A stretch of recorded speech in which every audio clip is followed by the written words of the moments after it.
নমস্কার বন্ধুরা, জ্যোৎস্নার রীতিকথায় আরেকটি নতুন পর্বে তোমাদের সকলকে স্বাগত জানাই। বন্ধুরা, আজকের পর্বে তোমরা জানতে পারবে 2025 সালে লোকনাথ বাবা তিরোধান দিবস সম্পর্কে।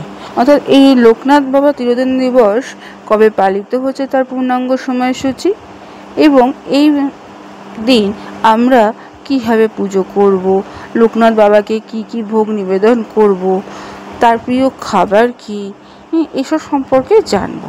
তার পাশাপাশি এটাও জানবো যে এই লোকনাথ বাবা তিরোধান দিবসের দিন কোন 5টা কাজ করলে তার আশীর্বাদ সর্বদা আমাদের উপর থাকবে।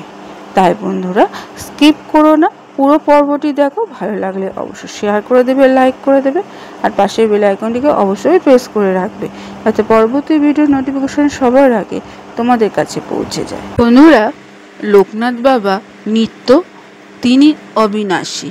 তিনি বলে গিয়েছিলেন যে ভক্তি আর বিশ্বাস নিয়ে তাকে যখনই কেউ ডাকবে তখনই তিনি তাকে উদ্ধার করবে। তাই বন্ধুরা, এই লোকনাথ বাবার তিরোধান দিবস 2025 সালে পালিত হবে আগামী 3রা জুন 2025, বাংলার 19শে জ্যৈষ্ঠ 1432 বঙ্গাব্দ মঙ্গলবার।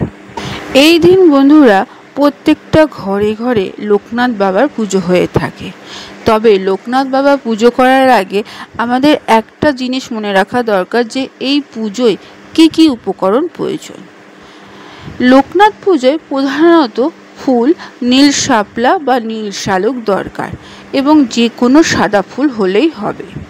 এছাড়া বেলপাতা আনতে একবার ভুলবে না, বেলপাতা অবশ্যই প্রয়োজন। লোকনাথ বাবাকে তুষ্ট করতে চাইলে পুজোর উপাচারে তালশাঁস, কালোজাম অত্যন্ত গুরুত্বপূর্ণ। মিষ্টি ভোগ হিসাবে প্রয়োজন মিছরি, তাল মিছরি, যে কোনো একটা মিছরি হলেই হলো। অর্থাৎ লোকনাথ বাবার প্রধান প্রিয় ভোগ হলো মিছরি। তবে বন্ধুরা, এই পুজোর দিন নীল শাপলা লোকনাথ বাবার চরণে নিবেদন করবে। তেমনি পুজোর পর সেখান থেকে প্রসাদ যে কোনো বাচ্চাকে দান করবে। এতে লোকনাথ বাবা সন্তুষ্ট হন। বন্ধুরা, লোকনাথ বাবার পুজো করা হয় মন্দির বা ভক্তদের বাড়িতে, কিন্তু লোকনাথ বাবার পুজোরও শুভ সময় আছে। লোকনাথ বাবার পুজো শুভ সময় হচ্ছে 19শে জ্যৈষ্ঠ 1432 বঙ্গাব্দ 3রা জুন 2025 সকাল 6টা 43 মিনিট থেকে 9টা 25 মিনিট পর্যন্ত থাকবে। তারপর দুপুর 12টা 6 মিনিট থেকে 2টা 46 মিনিট পর্যন্ত পুজো করার শুভ সময় থাকবে। লোকনাথ বাবাকে পুজো করার সময় অবশ্যই মিছরি, সাদা ফুল, নীল ফুল, সাদা রঙের মিষ্টি, মিষ্টির মধ্যে সাদা রঙের যে কোনো মিষ্টি বা পায়েস নিবেদন করতে পারো। ফলের মধ্যে তালশাঁস, কালোজাম, লিচু এগুলো অবশ্যই নিবেদন করবে। এছাড়া মৌসুমের যে ফল থাকবে সেগুলো অবশ্যই নিবেদন করবে।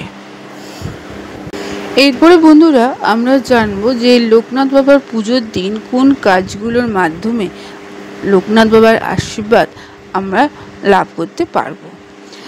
বন্ধুরা, এই দিন অর্থাৎ লোকনাথ বাবা তিরোধান দিবসের দিন সবার আগে দেবাদিদেব মহাদেবের পুজো করতে হবে। মহাশয়ের আশীর্বাদ পেলেই বাবার লোকনাথের আশীর্বাদ পাওয়া যায়।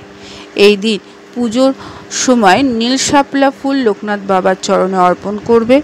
মিছরি দিয়ে পুজো করার পর সেই মিছরি বাচ্চাদের দান করবে। কারো কুণ্ডলিতে যদি বিষ যোগ, দারিদ্র্য যোগ বা কেন্দ্রধূম যোগ থাকে তাহলে অবশ্যই এই দিন লোকনাথ বাবার পুজো করবে। এবং এই যোগগুলি থাকলে প্রচুর পরিমাণে আর্থিক সমস্যা দেখা যায়। যদি লোকনাথ বাবার পুজো করা হয় তাহলে শুভ ফল পাওয়া যায়। এছাড়া জয় বাবা লোকনাথ, জয় ব্রহ্ম লোকনাথ, জয় শিব লোকনাথ, জয় গুরু লোকনাথ এই মন্ত্র উচ্চারণের মাধ্যমে প্রতি সোমবার যদি লোকনাথ বাবার পুজো করা যায় তাহলে তার আশীর্বাদ এবং সকল বিপদ থেকে মুক্তি পাওয়া যায়। বন্ধুরা, এই জিনিসগুলো অবশ্যই অবলম্বন করবে। বন্ধুরা, আজকের পর্বটি এখানেই শেষ করলাম।